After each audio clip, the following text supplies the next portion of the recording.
estudio de suma importancia, de mucha bendición para cada uno de nosotros. Y yo les voy a pedir en el nombre del Señor que abran sus Biblias en el Evangelio de San Mateo, en el capítulo 26. Y vamos a leer desde el versículo 17 al 29. Gloria a Dios.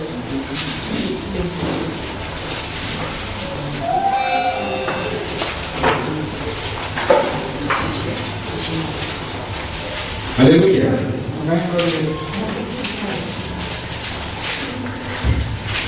Aquí vamos a dar una explicación de por qué motivo, hermanos, cada uno de los que hemos sido bautizados en Cristo, y no tan solo el haber sido bautizados, sino el haber nacido de nuevo, cada primer domingo de cada mes festejamos la cena del Señor. Amén. Muchas veces tomamos la Santa Cena, pero no sabemos por qué la tomamos. Y es que todo esto tiene una explicación, un trasfondo, en el cual todo lo que se hacía en el Antiguo Testamento es una figura de lo que Cristo vino a hacer cuando Él estuvo aquí en la tierra. Amén.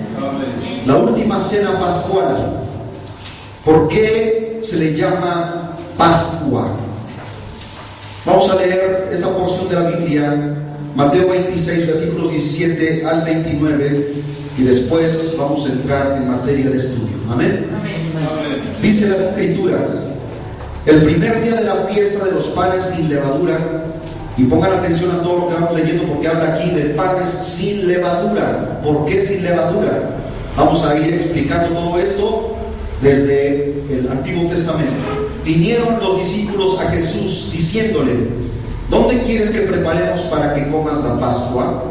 Y él dijo: id a la ciudad a cierto hombre y decidle: el maestro dice, mi tiempo está cerca, en tu casa celebraré la Pascua con mis discípulos. Y los discípulos hicieron como Jesús les mandó y prepararon la Pascua. Cuando llegó la noche, se sentó a la mesa con los 12, y mientras comían dijo: de cierto os digo que uno de vosotros me va a entregar. Y entristecidos en gran manera comenzó cada uno de ellos a decirle: ¿soy yo, Señor? Entonces él respondiendo dijo: el que mete la mano conmigo en el plato, ese me va a entregar. A la verdad el Hijo del Hombre va, según está escrito de él, mas ay de aquel hombre por quien el Hijo del Hombre es entregado. Bueno le fuera a ese hombre no haber nacido. Entonces respondiendo Judas, el que le entregaba, dijo: ¿soy yo, maestro? Le dijo: tú lo has dicho.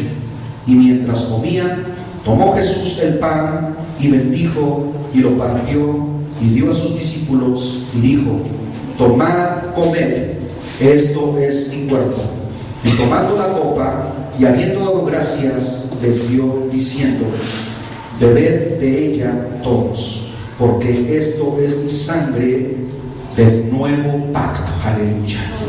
Este es el nuevo pacto, aleluya, que por muchos es derramada para remisión de los pecados.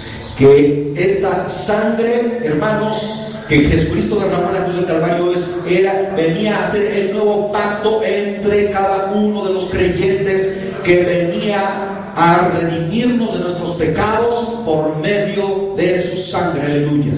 Y os digo que desde ahora no beberé más de este fruto de la vid, hasta aquel día en que lo beba nuevo con vosotros en el reino de mi Padre. Por eso cada que ustedes participan de la Santa Cena, leemos en 1 Corintios capítulo 11 versículos 23 en adelante, cuando dice el apóstol Pablo, dice: todas las veces se coman este pan y beban esta copa, la muerte del Señor anuncias hasta que Él venga por su pueblo. Aleluya. Entonces vamos entendiendo de alguna manera el significado de todas estas cosas que nosotros, hermanos, celebramos, y no lo hacemos por religiosidad, sino porque es un mandato de la palabra de Dios. Pascua.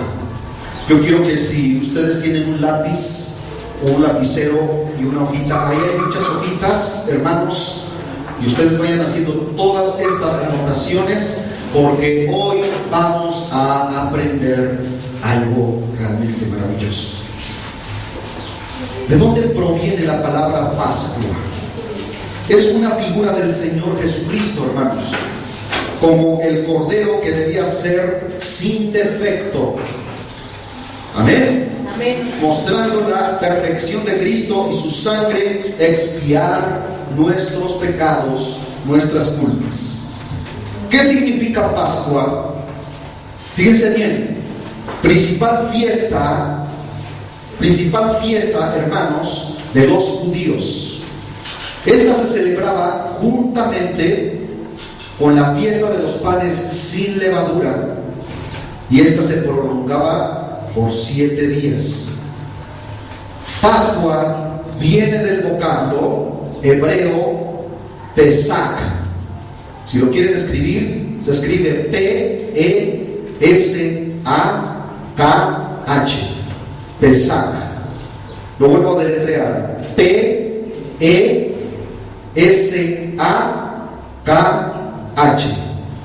Del vocablo hebreo Pesach. ¿Qué significa Pascua o Pesach en hebreo?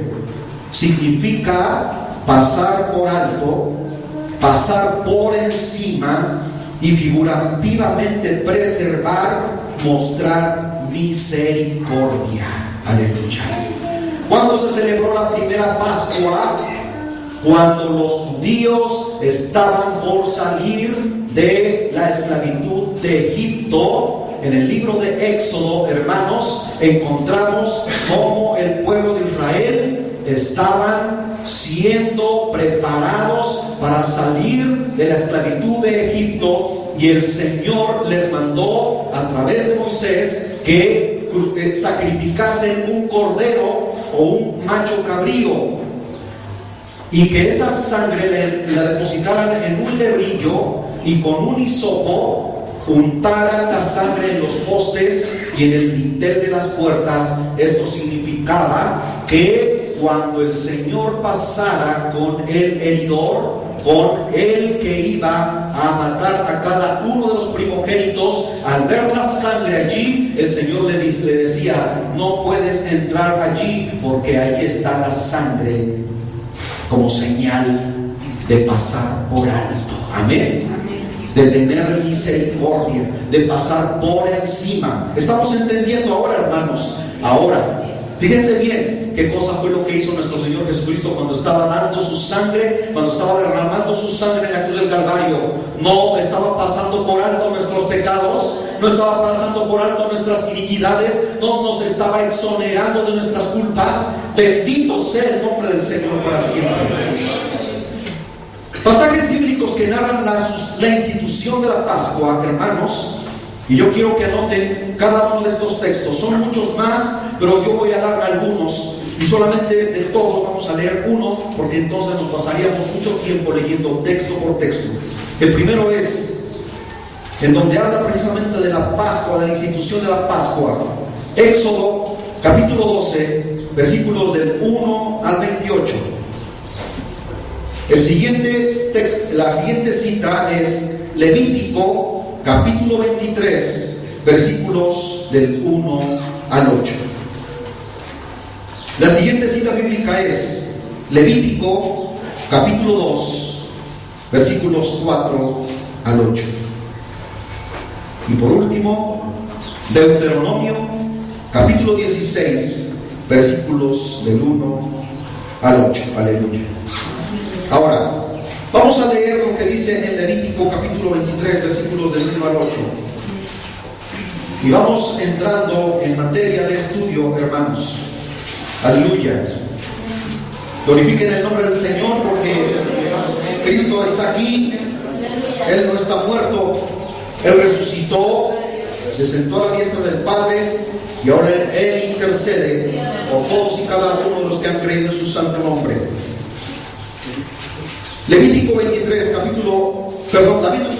capítulo 23, versículos del 1 al 8, dice así: habló Jehová a Moisés diciendo: habla a los hijos de Israel y diles: las fiestas solemnes de Jehová las cuales proclamaréis como santas convocaciones, serán estas: 6 días se trabajará, mas el 7º día será de reposo, santa convocación, ningún trabajo haréis.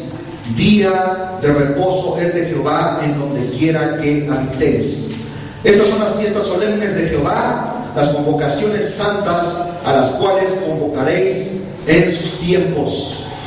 En el mes primero, a los 14 del mes, entre las 2 tardes, y esto fíjense bien que tiene un significado profundo y tremendo, hermanos, cuando Cristo estaba muriendo en la cruz, porque estaba dando su vida entre la primera y la segunda tarde, hermanos.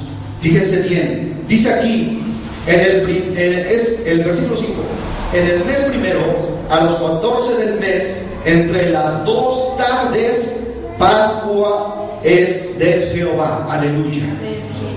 Y a los 15 días de este mes es la fiesta solemne de los panes sin levadura a Jehová. 7 días comeréis panes sin levadura. Amén. El primer día tendréis santa convocación, ningún trabajo de siervos haréis, y ofreceréis a Jehová 7 días ofrenda encendida.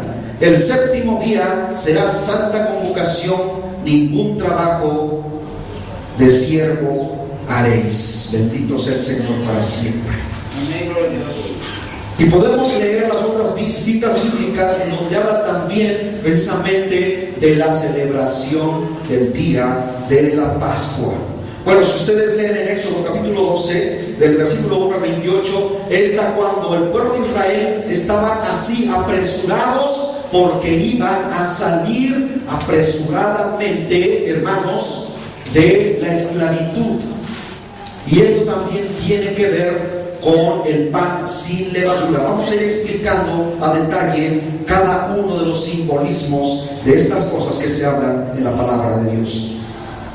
Pascua, del griego, fíjense bien, también del griego, Pasca, P-A-S-C-A, Pasca, transcripción griega del término arameo para la Pascua, del hebreo Pasach o Pesach, que significa pasar por encima, dejar a un lado. Y sinónimos de estas es exentar, exonerar, perdonar. Aleluya. ¿Cuántos alaban el nombre de Cristo? Por lo tanto, hermanos, Pascua significa liberación. Amén. Porque ¿quién se ofreció como el Cordero Pascual por nuestras vidas hace 2000 años y nos liberó de la condenación del pecado, de la esclavitud, del yugo del diablo? Fue el Cordero Pascual, el Hijo de Dios, porque dice la Escritura: y el Cordero de Dios que quita el pecado del mundo. Aleluya. Significa liberación, porque fue el día en que Israel fue liberado de ser ejecutado. Aleluya. Cuando Dios Jehová pasó con el heridor, y al ver la sangre pascual en los dinteles y en los marcos de sus puertas, no dejó entrar al heridor, sino que pasó por alto y los libró de ser ejecutados y muertos sus primogénitos. Ahora, ¿quién era ese heridor? El diablo también sirve para los propósitos de Dios, si ustedes no lo sabían, hermanos.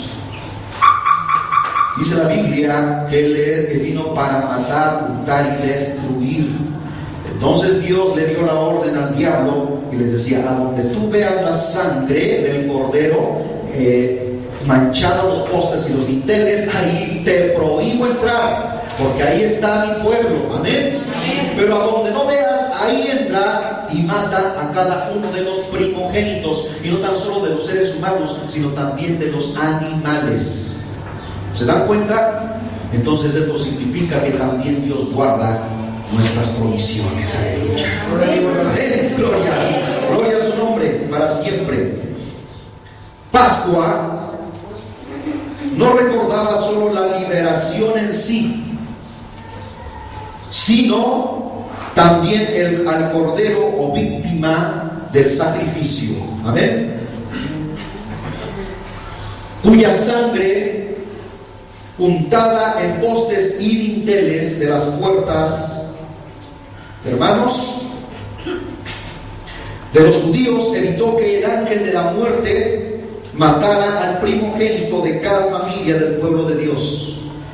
La sangre era una señal de salvación. Amén. Amén. Y el heridor pasó por encima para no hacerles daño. Les fue preservada la vida. Aleluya.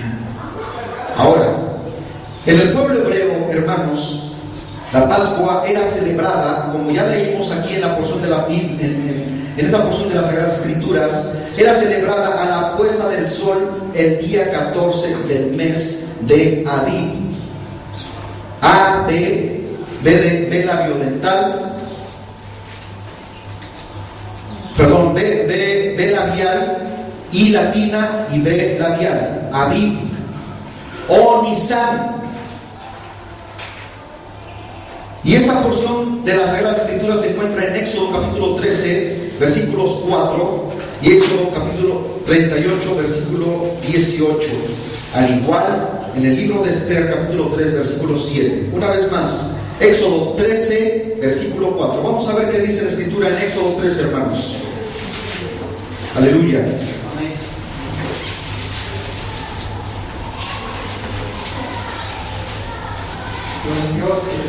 Bendito sea el nombre del Señor. Éxodo 13, versículo 4 dice: vosotros salís hoy en el mes de Abib. Así está escrito en la palabra. Ahora, Éxodo 34, 18.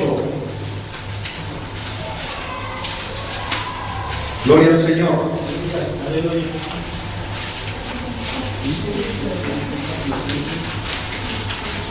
Vayan poniendo mucha atención, porque aquí está realmente el descubrir, el escudriñar las Sagradas Escrituras, el profundizar en la palabra de Dios. Éxodo 34, versículo 18, dice la Escritura: la fiesta de los panes sin levadura guardarás. 7 días comerás pan sin levadura, según te he mandado, en el tiempo señalado del mes de Abib, porque es el mes de Abib, porque en el mes de Abib saliste de Egipto. Ahora, si ustedes leen en Esther capítulo 3, versículo 7, también van a encontrar allí, hermanos, cuando Esther también estaba de alguna manera tomando como algo significativo esto. Amén. Ahora, el mes de Abib o Nisan corresponde, pongan atención, no se me distraigan. El mes de Abib o Nisan corresponde más o menos al mes de marzo y abril. Amén. ¿En qué mes celebramos la crucifixión de nuestro Señor Jesucristo? En la última semana del mes de marzo, primera semana de abril. Amén. Entonces, anótenlo: en el mes de Abib o Nisan, en el calendario judaico o judío, corresponde más o menos al mes de marzo-abril. Este era el primer mes del calendario sagrado judío, y el día 14 coincidía con la noche de la luna llena. Ahora, una nota muy importante que ustedes deben saber: Nisan viene del origen acádico dado al mes hebreo Abib. Durante Nisan, que corresponde a marzo y abril, ya lo hemos reiterado, se celebran importantes fiestas religiosas judías, como el día 14 de la Pascua. El día 10 de ese mes, cada familia apartaba un cordero o un cabrito, y tenía que ser macho de un año. ¿Por qué? Bueno, vamos a ir aprendiendo, hermanos, por qué. Y este tenía que ser sin defecto alguno. ¿Le hayan ustedes alguna correlación con el Cordero de Dios? Que dice que era sin defecto alguno, en él no había pecado. Aleluya. Símbolo o figura de Cristo como un cordero sin mancha y sin defecto. ¿Ahora van entendiendo, hermanos? Aleluya. Era, hermanos, el cordero inmolado. Ahora, yo quiero que noten estas citas bíblicas, porque en el libro de Apocalipsis, capítulo 5, versículo 9, habla de un cordero como inmolado, dice la Escritura. Apocalipsis 5:9 y Apocalipsis 5:12. Glorifican el nombre del Señor. Aleluya. ¿Cómo dice en Apocalipsis 5:9? Y cantaban un nuevo cántico, diciendo: digno eres de tomar el libro y de abrir sus sellos, porque tú fuiste inmolado y con tu sangre nos has redimido para Dios. Aleluya. Aquí está, hermano, nuestra redención. Bendito sea el Señor. De todo linaje y lengua y pueblo y nación. O sea, que Dios nos escogió de entre los pueblos, lenguas y naciones para ser un pueblo santo para Él. Aleluya. ¿Cuántos glorifican el bendito nombre del Señor? Ahora, ahí, precisamente en ese mismo capítulo, pero el versículo 12, decían a gran voz: el cordero que fue inmolado es digno de tomar el poder, las riquezas, la sabiduría, la fortaleza, la honra, la gloria y la alabanza. ¿Quién puede ser exaltado así? Cristo solamente. ¿Por qué? Porque Él es el Cordero de Dios que quita los pecados del mundo. ¿Sabe qué cosas hacían, hermanos? Fíjense bien, yo quiero que tomen en cuenta muy bien esto. ¿Saben ustedes qué cosa era lo que sucedía con el Cordero que era sacrificado en el Antiguo Testamento? Era degollado y la sangre era rociada, hermanos, en el propiciatorio. ¿Sí? Pero esa sangre solamente cubría los pecados, mas no los borraba. Ahora, ¿qué fue lo que hizo la sangre de Cristo? No vino a encubrir los pecados, sino que los quitó definitivamente, los borró. Nos exonerar quiere decir excluir, no tomar en cuenta, hermanos, exentar. Cuando un alumno sacó muy buenas calificaciones en la universidad y le dice su profesor, el catedrático, le dice: estás exento de exámenes. ¡Ay, qué bueno! ¿Verdad? Se regocija, se alegra, porque ya no va a tener que pasar por el proceso de los exámenes. Ahora, hermanos, cuando el Señor nos exentó por medio de su sangre, decimos: gloria a Dios, porque estamos exentos de ir al infierno. Aleluya. ¿No es esto maravilloso, hermanos? Bendito sea el Señor para siempre. ¿Vamos entendiendo esto? La sangre fue untada en postes y dinteles, en recuerdo de que así se evitó la muerte de los primogénitos de los hijos de Israel. El cordero se asaba, como dijo nuestra hermanita, ¿verdad? Su carne se comía con hierbas amargas. Ahora, vamos a ir, hermanos, explicando qué significa la levadura y qué significa que comían panes sin levadura y comían la carne con hierbas amargas. Porque muchas veces leemos, pero decimos: ¿por qué comían pan sin levadura y por qué con hierbas amargas comían la carne asada de aquella víctima? La carne se asaba, o el cordero se asaba. Su carne se comía con hierbas amargas y con panes sin levadura. Dios ordenó a Israel que esto se enseñase a sus generaciones como un precepto de intervención amorosa y poderosa de Dios. Si ustedes leen en Éxodo capítulo 12, versículos del 1 en adelante, se van a dar cuenta por qué Dios instituyó esto como una ley que se tenía que llevar a cabo cada año, hermanos, en el pueblo de Israel. O sea, no era nada más así porque sí, porque a Dios se le ocurrió, sino porque esto tenía un significado y que tenía que ver mucho con la vida de nuestro Señor Jesucristo. Bueno, Dios ordenó a Israel que enseñase a sus generaciones como un precepto de intervención de la mano poderosa de Dios. Al cordero no le debía que, fíjense bien, al cordero, y esto fue también instituido, que al cordero o víctima no se le debían quebrar los huesos. ¿Por qué? Bueno, Éxodo capítulo 12, versículo 46. Vamos a ver qué dice la escritura, hermanos.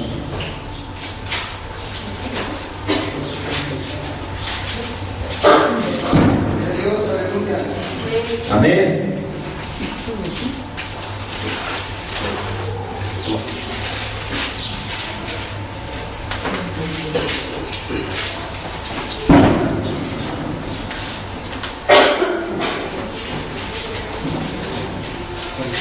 Dice la escritura, hermanos: se comerá en una casa y no llevarás de aquella carne fuera de ella, ni quebraréis hueso suyo. ¿Por qué no se le quebraban los huesos a aquella víctima, a aquel cordero o aquel cabrito? Bueno, vayamos a el Evangelio de Juan, en el capítulo 19, versículo 36.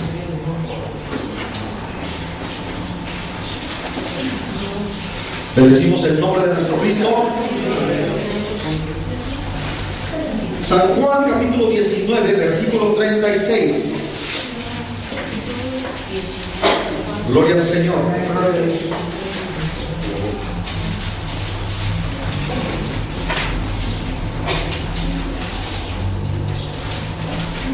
Dice: porque estas cosas sucedieron para que se cumpliese la escritura. O sea que ya había sido escrito. Amén. Amén. Dice: no será quebrado hueso suyo.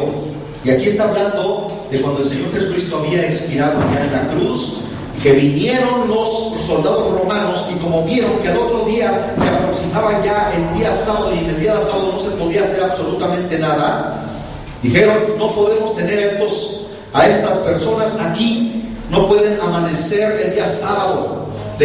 Y los dos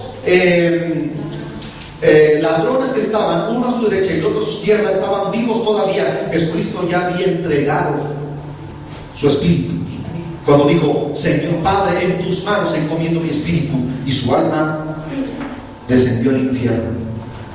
¿Se dan cuenta? Cuando dice la escritura: y llevó cautiva a la cautividad. Entonces, viendo que todavía estaban vivos, vinieron los romanos y les quebraron los huesos a los dos ladrones que estaban, uno a su derecha y otro a su izquierda. Pero cuando vieron a Cristo, estaba muerto, ya no le quebraron los huesos. Dice: y no quebrarás hueso suyo. ¿No es esto glorioso? Ahora, ¿quién lo profetizó también? El salmista David. Veamos la cita, hermanos. Salmo 34, 20.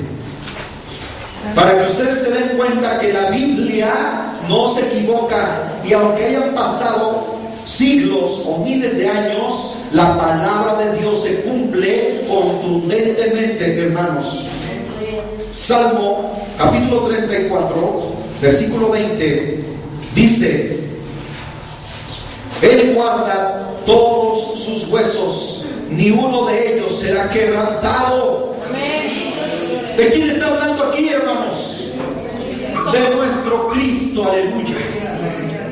El salmista David era un profeta también, y él en el Salmo 22 hace una descripción detallada de la crucifixión, de la agonía de nuestro Cristo maravilloso.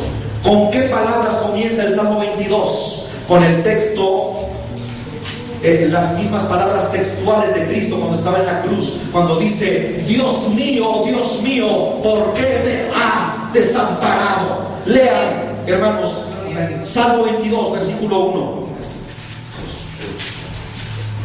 ¿Se dan cuenta que la Escritura, hermanos, cómo fue que estos hombres pudieron tener ese conocimiento? ¿Lo tenían de ellos mismos? ¿Cuántos años vivió David antes que Cristo viniese? 1000 años, hermanos. Habían transcurrido cuando Cristo vino a este mundo, y el salmista David ya estaba hablando de su Redentor cuando dice aquí: ningún hueso de él será quebrantado. Aleluya. Amén. Bendito sea el Señor. Ahora, ¿por qué la levadura? ¿Por qué estos rituales, hermanos? Esta se les prohibía a los judíos comerla o aplicarla al pan para leudarla en la Pascua. Ustedes saben que la levadura es una enzima, es una sustancia agria que se agrega a la masa del pan para leudarla. La levadura produce la fermentación. Por eso cuando ustedes dejan un pan en una zona húmeda, después de una semana aproximadamente o 2, le aparece ahí una especie así como de moho, ¿verdad? Bueno, esa es la levadura. Se fermentó. Su uso es tan antiguo que incluso Lot, cuando fue sacado por los ángeles de la tierra de Sodoma y Gomorra, ofreció panes sin levadura a los ángeles que vinieron a sacarlo de la ciudad. Génesis 19:3, anoten la cita. Esta no la vamos a leer, simplemente es como un dato documental que se encuentra en las Sagradas Escrituras. A los israelitas se les prohibía usarla, fíjense bien, hermanos, y aquí está, por la premura que indicaba salir de Egipto, en que se hallaban esclavizados. La práctica del pan sin levadura representa, fíjense bien, la rapidez que exigen ciertas obligaciones. Ellos no podían ponerse a amasar la masa y agregarle los condimentos, porque apremiaba el que ellos salieran de esa ciudad de pecado. Ahora, ¿con qué Dios nos exige a nosotros que salgamos del mundo con premura, hermanos? Amén. ¿Se están dando cuenta, hermanos, de todo esto? Éxodo capítulo 12, versículos 11. Fíjense bien, hermanos, que cada una de las explicaciones que se están dando aquí tienen un fundamento bíblico. Éxodo 12, 11. Bendito sea el Señor.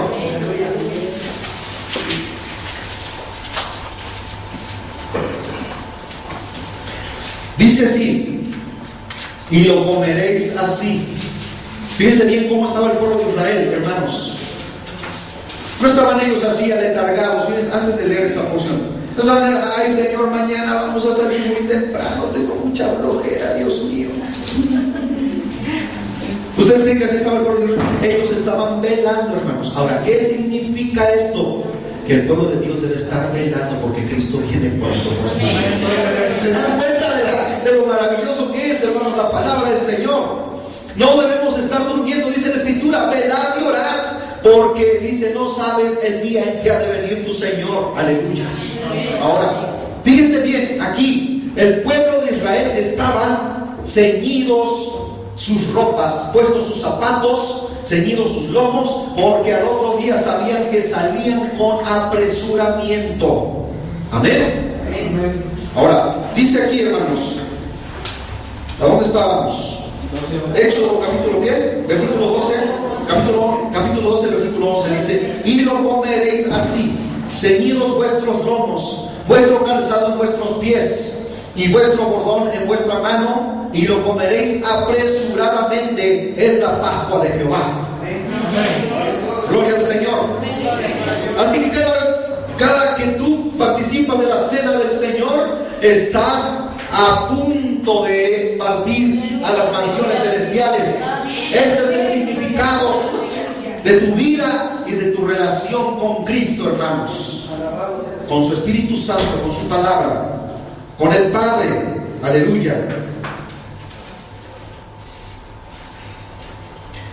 Como Lot, fíjense bien, al ofrecer panes sin levadura a los mensajeros o a los ángeles que vinieron a advertirle de que saliera apresuradamente. Fíjense bien que aquí también Lot ofreció panes sin levadura. Esto no sucedió nada más así porque sí. Esto tiene un significado profundo, hermanos, porque Lot tenía que salir al otro día apresurado. ¿Quiénes lo jalaban? Los ángeles, dice, y los tomaron de las manos porque el fuego ya venía descendiendo sobre estas ciudades. Fíjense bien lo que está pasando en el mundo. Y estamos nosotros a punto, hermanos, de ser arrebatados. ¿Saben ustedes que Corea del Norte ya le está declarando la guerra a Estados Unidos? Y que están a punto de lanzarse sus armas nucleares. Cristo viene, hermanos. ¿Cuántos alaban el nombre de Cristo? Cristo viene por su iglesia. Esto, hermanos, es para que tú te regocijes, glorifiques el nombre del Señor. Después tuvo que salir apresuradamente de Sodoma para no ser consumido por el fuego de la ira de Dios sobre los impíos. Sin levadura indica actividad acelerada, hermanos, premura para cumplir algún deber. Por eso es necesario evitar lo que, como la levadura, puede causar demoras. ¿Se dan cuenta? La levadura se prohíbe en las ofrendas, puesto que ésta simboliza corrupción. Ahora, ¿cuál es la levadura de la cual tú debes evitar en tu vida para que no te corrompas?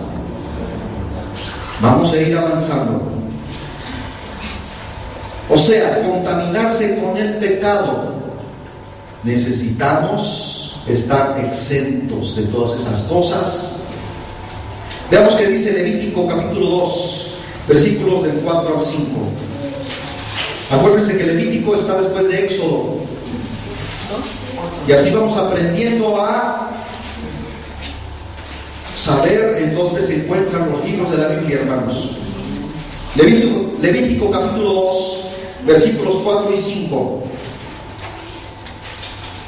Dice la Escritura: cuando ofreciereis ofrenda cocida en horno, será de tortas de flor de harina sin levadura, amasadas con aceite, y hojaldres sin levadura, untadas con aceite. Mas si ofrecieres ofrenda de sartén, será de flor de harina sin levadura, amasada con aceite. Aleluya.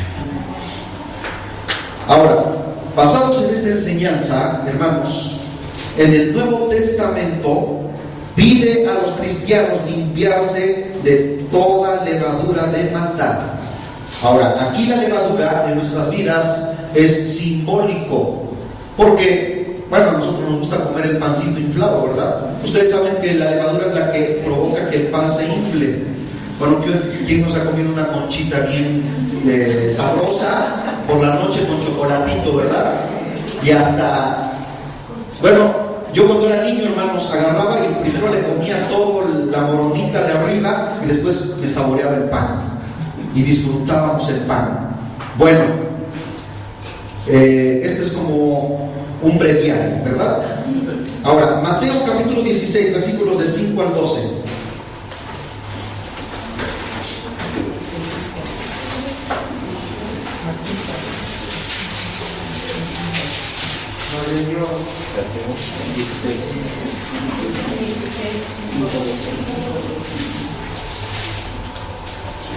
Dice: Ahora, aquí, hermanos, hay algo que nosotros debemos entender, porque incluso los mismos discípulos del Señor no le entendían a Jesús cuando Él les hablaba de que se guardasen de la levadura de los fariseos. Vayamos leyendo detenidamente. Llegando sus discípulos al otro lado, se habían olvidado de traer el pan. Este era el pan físico, el pan común, ¿sí? Y Jesús les dijo: mirad, guardaos de la levadura de los fariseos y de los saduceos. Ellos pensaban dentro de sí, diciendo: eso dice porque no trajimos pan. Y entendiéndolo Jesús les dijo: ¿por qué pensáis dentro de vosotros, hombres de poca fe, que no tenéis pan? ¿No entendéis aún, ni os acordáis de los 5 panes entre 5,000 hombres y cuántas cestas recogisteis? Ni de los 7 panes entre 4,000 y cuántas canastas recogisteis. ¿Cómo es que no entendéis que no fue del pan que os dije que os guardéis de la levadura? Perdón, dice: ¿cómo es que no entendéis que no fue por el pan que os dije que os guardéis de la levadura de los fariseos y de los saduceos? Entonces entendieron que no les había dicho que se guardasen de la levadura del pan, sino de la doctrina de los fariseos y saduceos. O sea, aquí el Señor te está diciendo: guárdate de recibir cualquier doctrina falsa y equivocada. ¿Amén? ¿Dónde tú recibes la doctrina sana y santa? La bendita palabra de Dios. Ahí está la verdad. Dice la Escritura que conoceréis la verdad, y esta es la verdad, y la verdad te hace libre de la ignorancia. Aleluya. Bendecimos el nombre del Señor. Bien. Ahora, hemos hablado de la levadura. Vayamos a qué significan las hierbas amargas. Eran parte de la cena pascual. Si nosotros leemos en Éxodo 12:8, vayamos, hermanos, nuevamente a esa parte de la Biblia.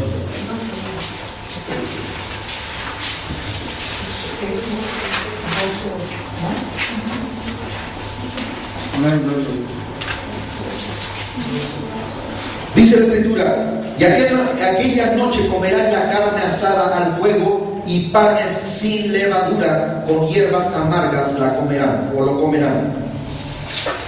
Bien, vayamos a Números 9:11.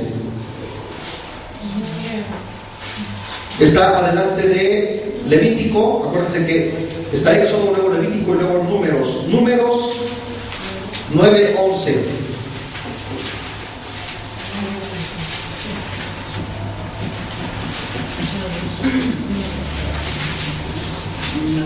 Ahora, quiero que pongan atención, hermanos, a esta porción de la Biblia. Aquí está nuevamente, dice: en el mes segundo, a los 14 días del mes, entre las 2 tardes, la celebrarán, con panes sin levadura y hierbas amargas la comerán. Acuérdense que aquí está hablando nuevamente entre las 2 tardes. Y el Señor Jesucristo fue crucificado entre las 2 tardes. Amén. Esto que estamos dando ahorita es una preparación para el próximo mensaje que tenemos el día viernes, hermanos.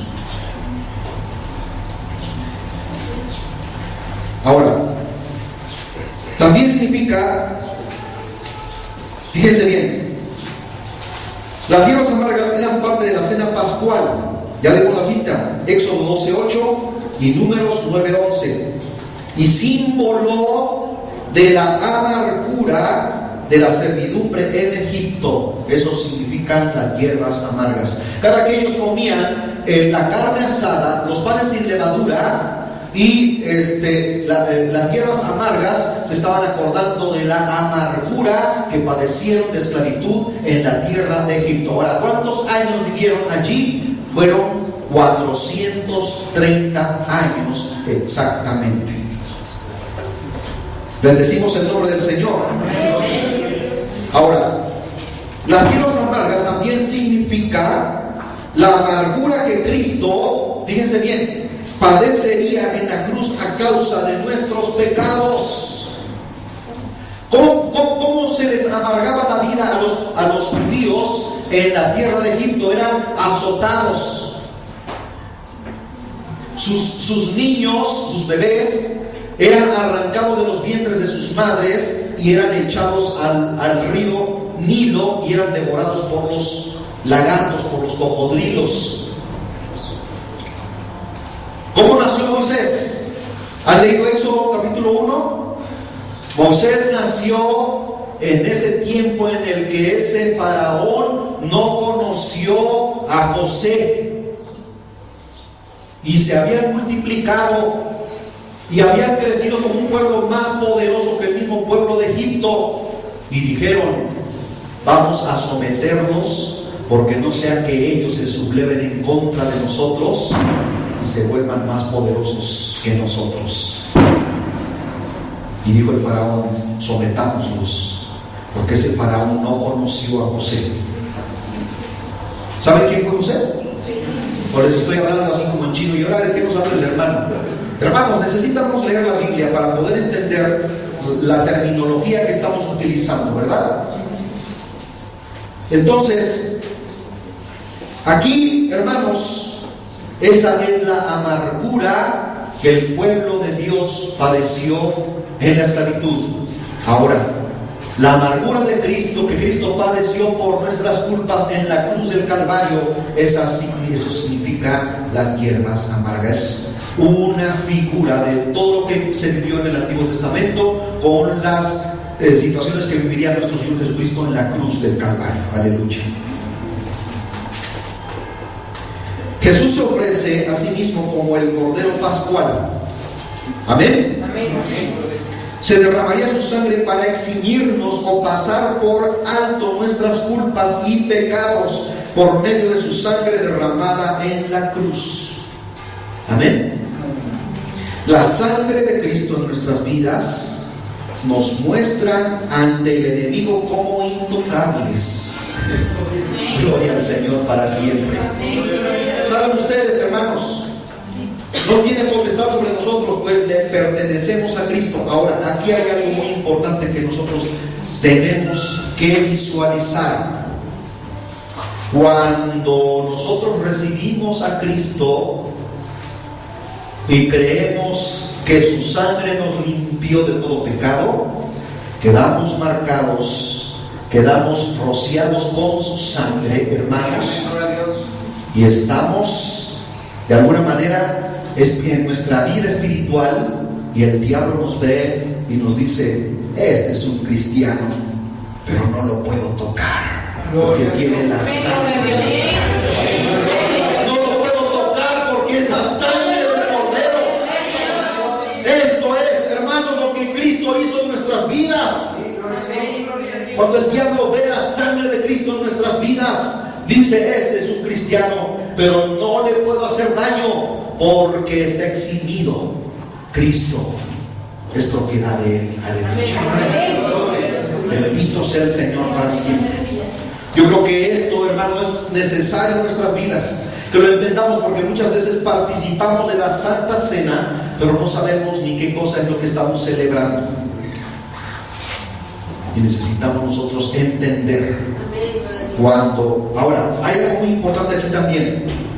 No significa que cuando tú tomas el fruto de la vid o el jugo de uva, se convierta en sangre y beba sangre, porque nosotros no somos vampiros.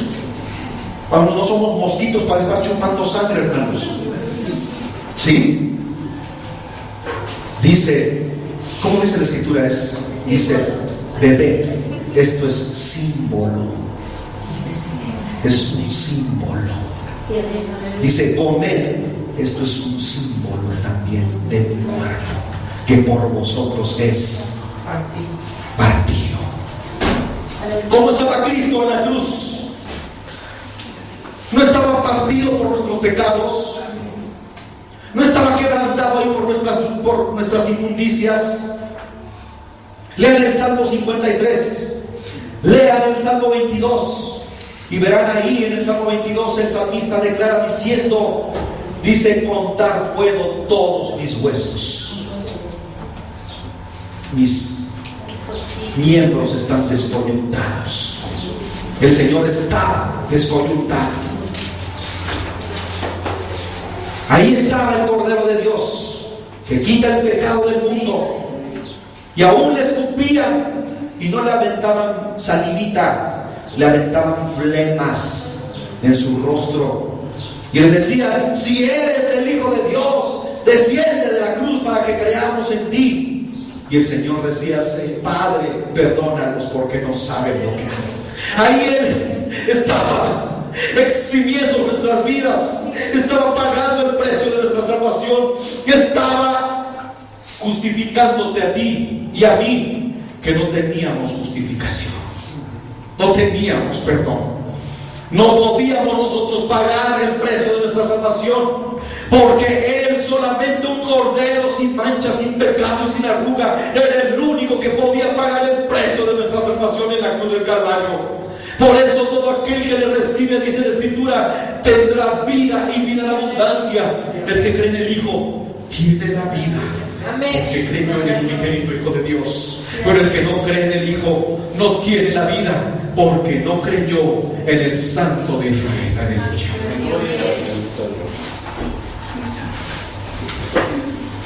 La sangre de Cristo es la marca que nos exonera de toda culpa, y el diablo no tiene potestad sobre nuestras vidas, hermanos.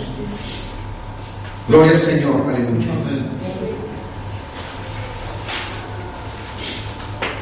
La Pascua, cada detalle de ella, de esa comida, tendría un profundo significado en el Nuevo Testamento, en la última cena, cuando el Señor estaba con sus discípulos. Ustedes ya han leído muchas veces en el libro de Mateo, en el Evangelio según San Mateo, en el capítulo 26, versículos 18 al 20, donde Jesús está con sus discípulos, y esto lo leímos al principio antes de iniciar este estudio, hermanos. Jesús envía a sus discípulos que buscasen a cierto hombre cuyo nombre no se da. Jesús quizá lo conocía porque alguna vez lo vio donde vivía. Esas son conjeturas, ¿verdad? Quizá nunca lo había visto, pero sabía de él. Esto yo lo creo más acorde, porque para él no hay nada imposible. Él conoce las personas. Él conocía nuestras vidas sin que antes nosotros naciésemos. Salmo 139. Él conocía la vida de la samaritana, nunca la había visto, pero él conocía su vida, conocía cómo se formó en el vientre de su madre, porque le dice: llama a tu marido, porque Jesús sabía que no tenía marido, vivía en fornicación con un hombre. Y le dice la mujer, dice: Señor, no tengo marido. Jesús le dice: bien has dicho, mujer, porque 5 hombres has tenido, y el que ahora tienes no es tu marido. Le estaba declarando su vida de prostituta, ¿verdad? Pero Jesús la estaba llamando a su vida, a una vida de arrepentimiento, y le dice: Señor, dice, conozco que eres profeta. Y ella ahí creyó, hermanos, en Jesucristo. Después llamó a todo el pueblo de Samaria, y vinieron a él y le dijeron: ahora creemos en el Mesías, no porque tú nos hayas dicho, sino porque lo hemos visto y oído. Ahora, ¿cómo dice la Escritura? Que la fe viene por el oír, y el oír por la palabra. No es por vista, hermanos, sino por la palabra. Gloria al Señor. Bien, entonces Jesús conocía a ese hombre en donde él iba a celebrar la última Pascua, aunque nunca lo hubiera visto. Jesús es omnisciente. Amén. Jesús es Dios.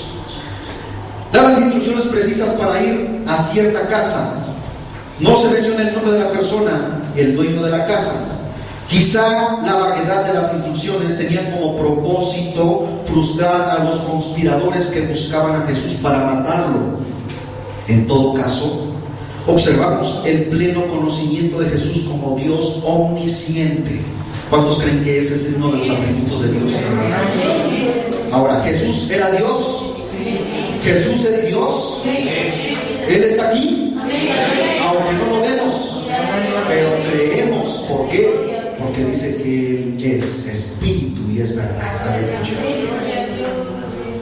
Observemos las palabras. El maestro dice: mi tiempo está cerca, en tu casa voy a celebrar la Pascua con mis discípulos. En el versículo 26 de Mateo capítulo 26, al estar comiendo la Pascua, la última para Jesús, el Señor instituyó lo que conocemos como la Cena del Señor. Los elementos esenciales, el pan y el vino. Jesús los revistió de un nuevo significado. Primero tomó el pan y tras pronunciar la bendición, lo partió. Esto es mi cuerpo, dijo el Señor, hablando en sentido figurado. No porque nosotros comamos carne, nosotros no somos carnívoros, sino que dice: esto es mi cuerpo, hablando en sentido figurado, hermanos. Usando el pan para simbolizar su cuerpo, que sería quebrantado y partido por la brutalidad del castigo de los romanos y el pecado de la humanidad entera cayendo sobre él. En Mateo capítulo 26, versículos 27 y 28, lo mismo sucede con la copa. Se emplea la copa que contenía el fruto de la vid, que simboliza la sangre del nuevo pacto. Y así lo dice la Escritura, dice: esta es la sangre del nuevo pacto. Esta es mi sangre del nuevo pacto. Su sangre sería el incondicional pacto de gracia. ¿Qué significa gracia? Regalo inmerecido. Anótenlo. Gracia significa regalo de Dios inmerecido para nosotros, pero que Dios lo dio porque caímos en gracia delante de Él. Le hallamos gracia al Señor. Se compadeció de nosotros, suficiente para perdonar a todo aquel que se acerque a Él arrepentido de sus pecados, la cual fue derramada por muchos, o sea, por causa de los pecados de todo el mundo. Ahora, cuando hablo del mundo, hermanos, ustedes saben a qué me estoy refiriendo. Estamos hablando del planeta. ¿De quiénes estamos hablando? De cada ser humano sobre la faz de la tierra. Estos términos que utiliza la Biblia, hermanos, a veces mucha gente los malinterpreta. Porque ayer platicábamos con una hermana y nos decía, platicaba de otra persona que dice que también es cristiana, pero nosotros la conocemos, pero le comentaba y decía: es que yo me puedo echar mi copita, es que yo me puedo echar mi cervecita, porque dice la Biblia que estamos en el mundo. ¿Se dan cuenta, o sea,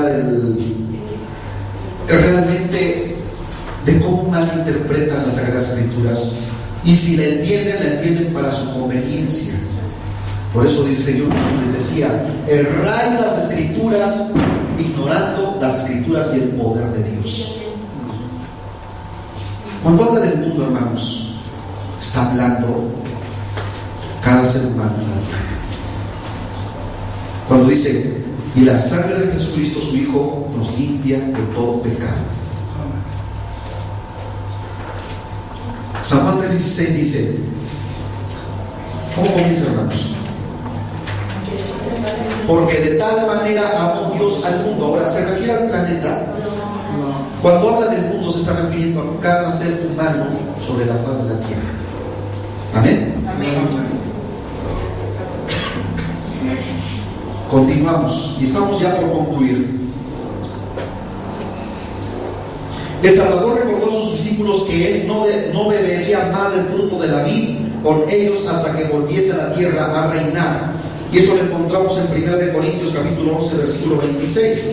Cada que leemos esta porción de la Biblia, cuando vamos a participar de la Santa Cena, dice: Primera de Corintios 11:26 dice: así pues, todas las veces que comiereis este pan y bebiereis esta copa, la muerte del Señor anunciáis hasta que Él venga. Amén. ¿Sí, hermanos? O sea, Cristo viene, hermanos, y Él tomará nuevamente del fruto de la vid cuando estemos con Él en las bodas del Cordero. ¿Cuántos quieren estar ahí? Bendito sea el Señor. Ahora, Pablo destaca lo que cuenta es el significado espiritual del pan, no el pan mismo. ¿Sí? O sea, el significado espiritual de lo que está hablando aquí la palabra del Señor dice: así pues, todas las veces que comieres este pan, no es porque realmente tú vengas aquí a comer pan o galletita, sino por el significado profundo espiritual que tiene en tu vida. ¿Sí?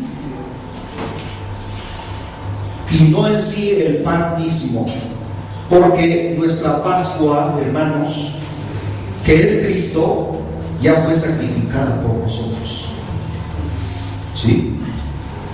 Así que celebramos la fiesta no con la vieja levadura,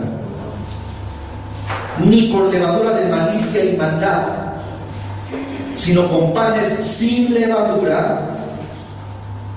Y no porque tú digas: ay, es que a mí me gusta el pan, pues me gusta la conchita, me gusta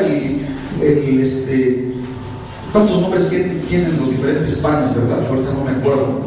Pero dice: pues ahora voy a comer una tortilla aplastada ahí, porque no se infla, ¿verdad? No, hermano, no está hablando de ese pan. No pensemos como pensaban los discípulos cuando decían: ay, es que el Señor nos va a regañar porque no trajimos el pan. Y él les decía: ¿por qué ustedes piensan en esa clase de pan? Les estoy hablando de la doctrina de los fariseos y saduceos. ¿Sí? Entonces dice: sino con panes sin levadura, de sinceridad y de verdad. Ahora, leamos 1 Corintios capítulo 5, versículo 7.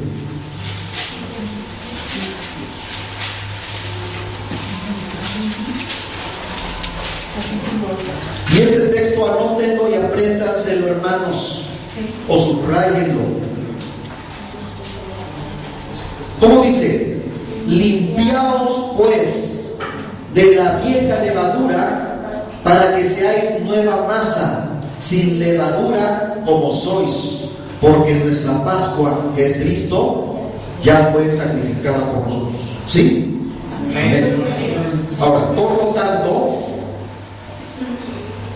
tanto, hermanos, lo que cuenta no es la levadura en el pan, sino la levadura en nuestras vidas. Los malos deseos, los malos pensamientos, las palabras altisonantes, nuestro carácter, nuestra forma de actuar, nuestra forma de pensar. De todas esas cosas quiere Dios que seamos eximidos, o sea, que esas cosas ya no prevalezcan en nosotros. Que si antes eras un golpeador, llegabas borracho a tu casa y llegabas golpeando y pateando mesas y sillas, ahora ya no lo eres más, porque Cristo te transformó en una nueva criatura. Le dijo a Nicodemo: es necesario que nazcas de nuevo.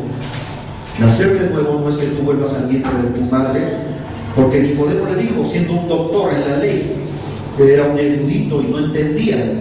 O sea, ¿cómo puedo yo, Señor, siendo viejo, volver al vientre de mi madre y volver a nacer? Y le decía Jesús, dice: si te estoy hablando de cosas materiales, terrenales, no las entiendes, entonces ¿cómo entenderás si te hablase de las espirituales? Hermanos, cuando a una gente le hablan allá afuera de la palabra de Dios, no la entienden, porque la palabra del Señor hay que discernirla espiritualmente. Por eso no es cualquier libro. Pero cuando tú le empiezas a comprender, porque es el Espíritu Santo. Acuérdense que el Espíritu Santo viene del término griego paracleto, que significa instructor, es el que se compadece de nosotros, sí. Es nuestro guía, es nuestro maestro, el Espíritu Santo es el que te guía en la palabra cuando tú estás leyendo las Sagradas Escrituras. Amén. Amén.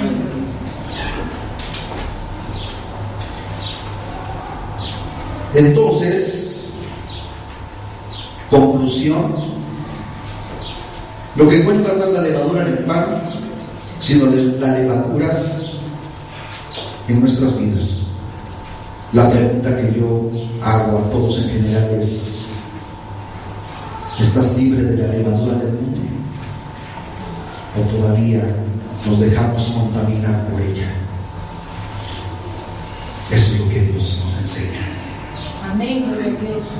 Póngase de pie. Aleluya.